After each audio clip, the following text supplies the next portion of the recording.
Kamu tahu gak sih, saat persiapan SNBT ada beberapa kesalahan yang kalau kalian lakukan itu bisa berpengaruh ke peluang kalian lolos SNBT? Halo teman-teman, kembali lagi dengan aku Salsa, dan hari ini aku bakal share ke kalian apa aja sih kesalahan-kesalahan yang bikin kalian berpotensi untuk gak lolos SNBT tahun ini. Sebelum itu, jangan lupa like video ini dan subscribe ke channel Schooling biar kalian gak ketinggalan konten-konten dari kami selanjutnya. Pertama, terlalu idealis. Masalah ini kayaknya sering banget terdengar di kalangan pejuang SNBT, bahkan saat aku ikut SNBT dulu pun, aku pun pernah mengalaminya.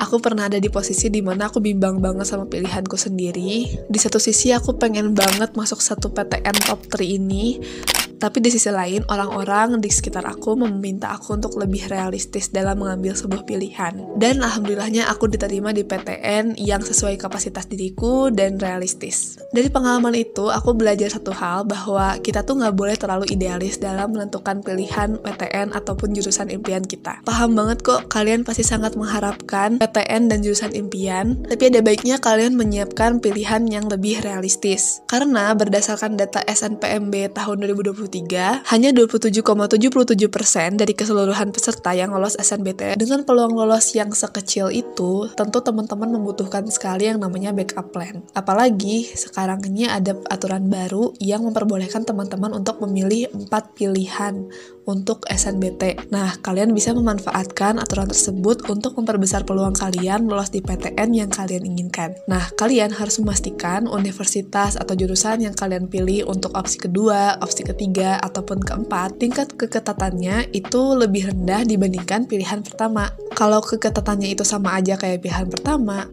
yang bener aja, rugi dong! Kedua, ngandelin satu jalur masuk.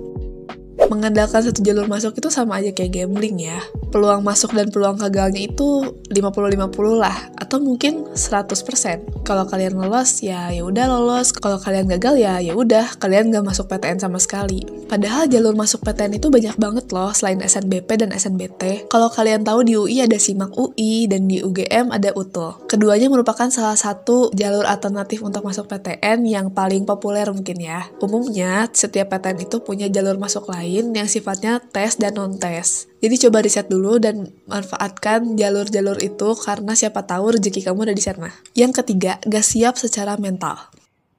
Dari pengalaman aku ikut SNBT tahun 2020, aku bisa menyimpulkan bahwa SNBT itu lebih dari sekadar tes masuk PTN. SNBT itu nggak cuma menguji kemampuan otak kita, tapi juga kemampuan mental kita. Kenapa? Karena nanti pas kalian tes, itu kalian berhadapan dengan soal yang banyak dan waktu yang terus berjalan mundur. Kalau kalian gak siap secara mental, melihat waktu yang terus berjalan mundur dan berkurang selama kalian mengerjakan soal yang banyak banget itu, bisa jadi kalian panik dan malah jadi gak fokus ngerjain soalnya. Belum lagi kalian harus dealing dengan overthinking, ketakutan saat kalian akan ikut SNBT. Jadi emang harus punya mental yang kuat saat kita akan ikut SNBT. Nah, caranya untuk melatih mental kalian supaya lebih siap menghadapi soal SNBT yang sebanyak itu adalah dengan ikut tryout. Ikut tryout aja nggak cukup, kalian harus benar-benar memposisikan diri kalian seakan-akan kalian lagi ikut SNBT beneran. Anggaplah kalau tryout yang lagi kalian ikuti itu adalah SNBT beneran dan hasil perkuliahan kalian itu ada di situ. Kerjakan dengan serius, jangan rebahan, jangan malas-malesan, bener-bener kerjain di meja belajar, dan jangan lupa saat kalian mengerjakan soal tryout-nya, kalian timer untuk mengetahui estimasi waktu pengerjaan soal kalian tuh berapa lama. Semakin sering kalian melakukan metode tryout seperti ini, semakin kalian akan terlatih secara mental dan juga secara kemampuan kalian menjawab soal. Nah, dampaknya di hari H, kalian bisa lebih tenang, lebih fokus saat mengerjakan soal, dan jadi lebih cepat juga dalam menjawab soal. The less panic you are, the more question you can answer.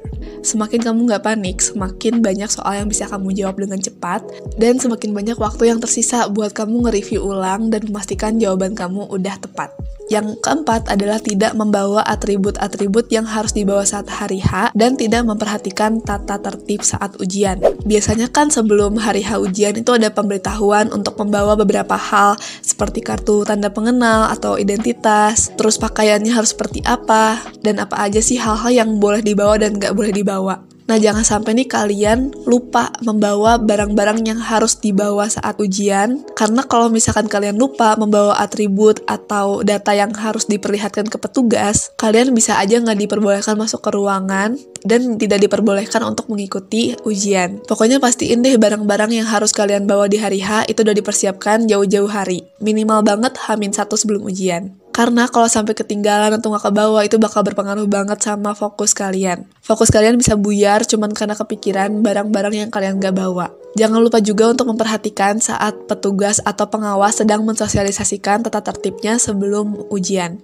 Karena ada beberapa kasus teman-teman pejuang SNBT yang skornya itu nggak bisa diperlihatkan di akunnya, karena diduga telah melakukan pelanggaran saat melaksanakan ujian. Hal ini terjadi biasanya karena pengawas mencurigai adanya gerak-gerik mencurigakan dari peserta. Padahal belum tentu peserta itu melakukan kecurangan. Mungkin aja dia anxious, jadi dia gerak-gerak. Nah, jadi buat teman-teman, coba usahakan untuk lebih tenang dan jangan bergerak yang mencurigakan gitu.